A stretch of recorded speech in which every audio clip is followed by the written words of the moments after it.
Will our money disappear and they will force us to worship? Who is Trump's holy warrior? Why are they pushing a digital-only society, a cashless society? What is programmable money? Project 2025 will push Christian nationalism aggressively. Are you ready for end time? Welcome, dear friends, to TIBP Media. Kindly like and share this important prophecy update. And this, David, is? Yeah, this is the Crypto EO. We're going to be forming an internal working group to make America the world capital in crypto under your leadership.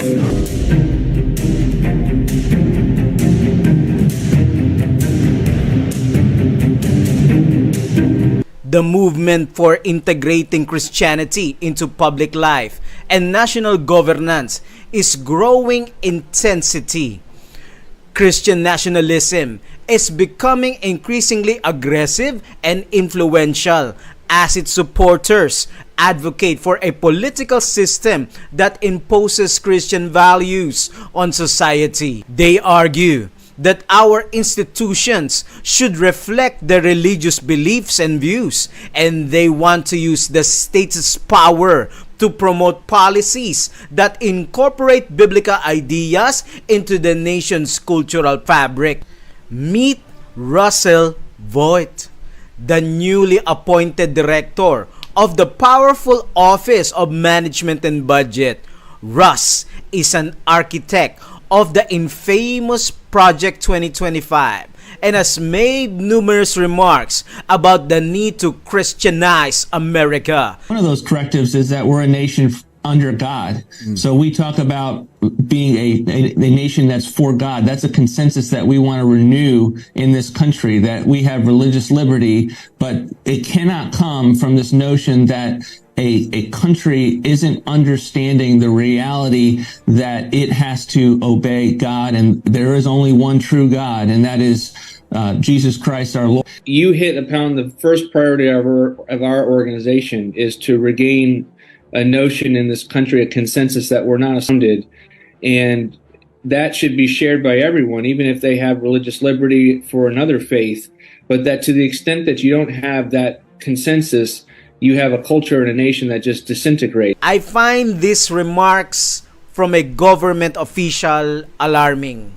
Yet not surprising, this is yet another confirmation that the Bible is in fact inspired. In the book of Revelation, chapters 13 and 14, we are told that the final crisis will center around forced worship. So I want to make sure that we can say we're a Christian nation, and my viewpoint is mostly that I would probably be Christian nationism.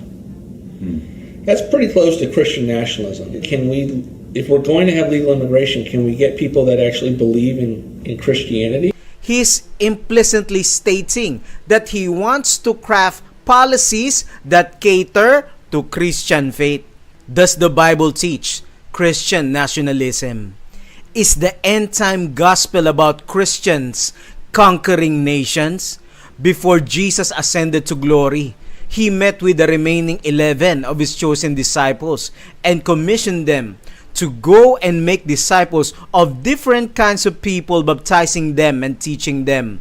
Jesus sent his followers on a mission to recruit more heavenly citizens, not to promote or expand the borders of any particular nation. In fact, national boundaries disappear when it comes to being part of the family and people of God. A big part of what we do is reestablishing that notion in our public policy, and to be able to argue on the basis of public policy those certain truths. And that truth comes from Revelations, and that truth comes from Revelations, and that truth comes from Revelation. Can we expect biblical worship to Russ and all his team based on the Holy Book, or will it be based on the 180 pages of the playbook of Project 2025? Again, Russ is a chief architect of Project 2025. Dear friends, Russ Vought is Donald Trump's holy warrior. the Christian nationalist and budget wonk who wants to crush the deep state. Question, dear friends. Do you see something prophetic about President Trump's signing executive orders on cryptocurrency?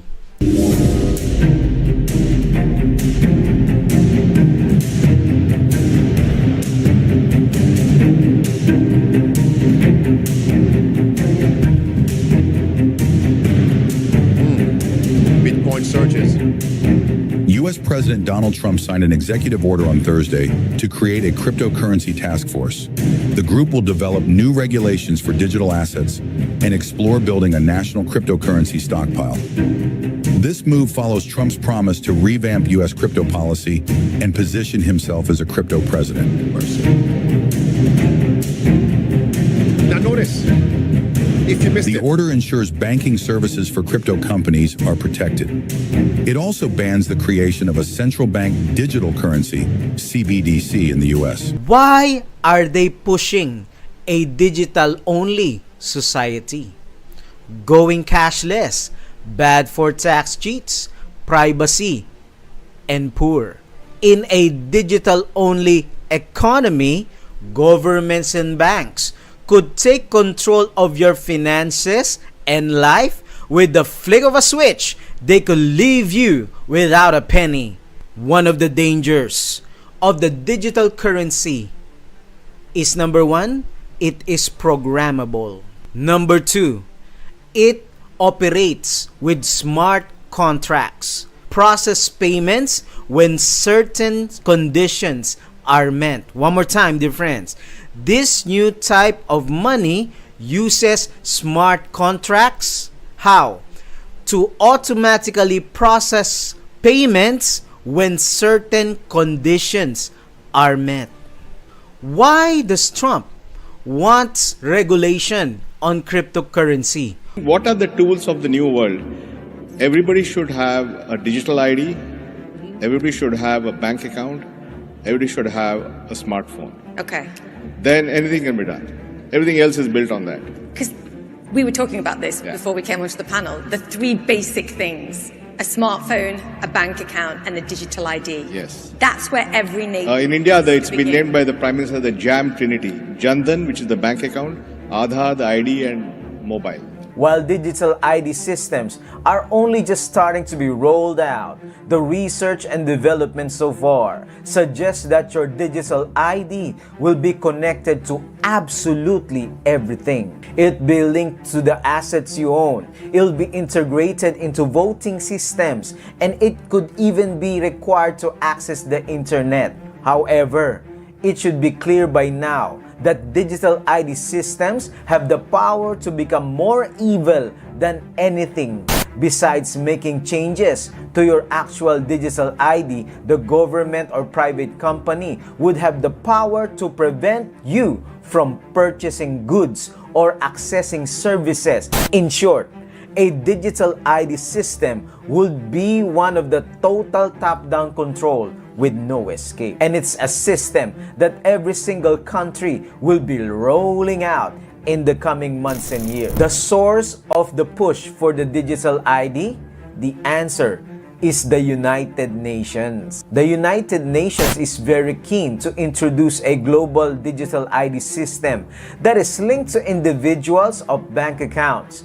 The UN considers the digital IDs as one of their vehicles to achieve the Sustainable Development Goals. United Nations proposes the digital ID system tied to the bank accounts and mobile payment platforms. But who is really hungry for global control?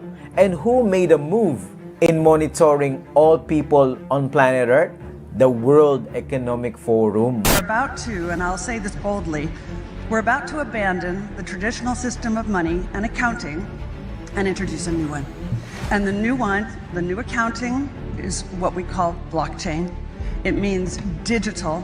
It means having a almost perfect record of every single transaction that happens in the economy, which will give us far greater clarity over what's going on. It also raises huge dangers in terms of the balance of power between states and citizens. In my opinion, we're going to need a digital constitution of human World rights. Economic Forum reports admits digital IDs could be used for surveillance and persecution.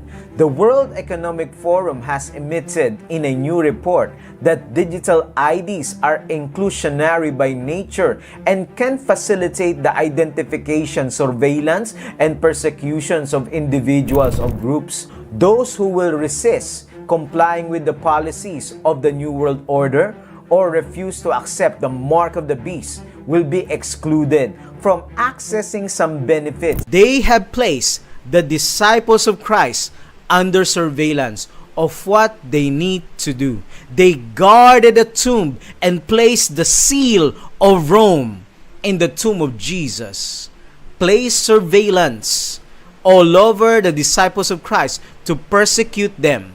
I believe at end time, this surveillance of Satan will be used to persecute the remnant. Project 2025, Christian nationalism, they would be making laws about worship, and they would determine through these laws what is right and wrong and what kind of faith is best for the sake of the nation.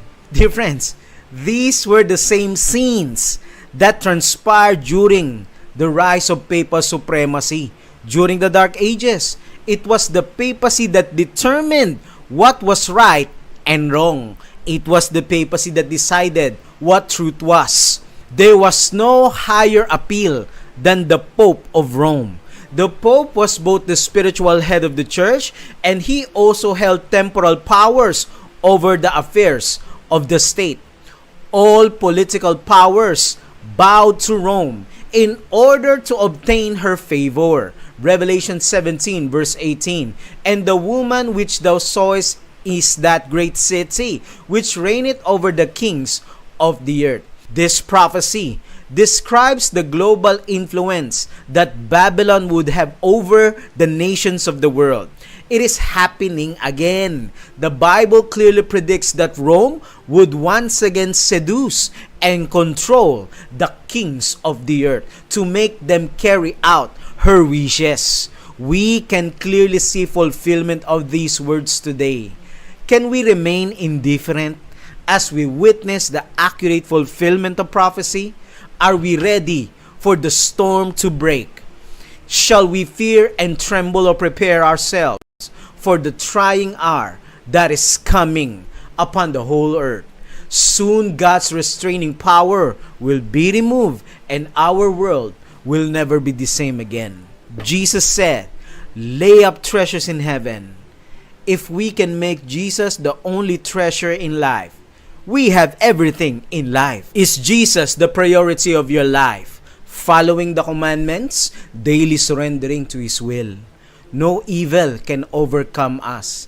They can take worldly comforts. They can take our money, our strength and position, but they can have the world. But give me Jesus. Kindly type our decisions today. Kindly type in the comment section, Jesus, my only treasure in life. Thank you, dear friends. Kindly share and continue to preach truth found in Bible prophecy.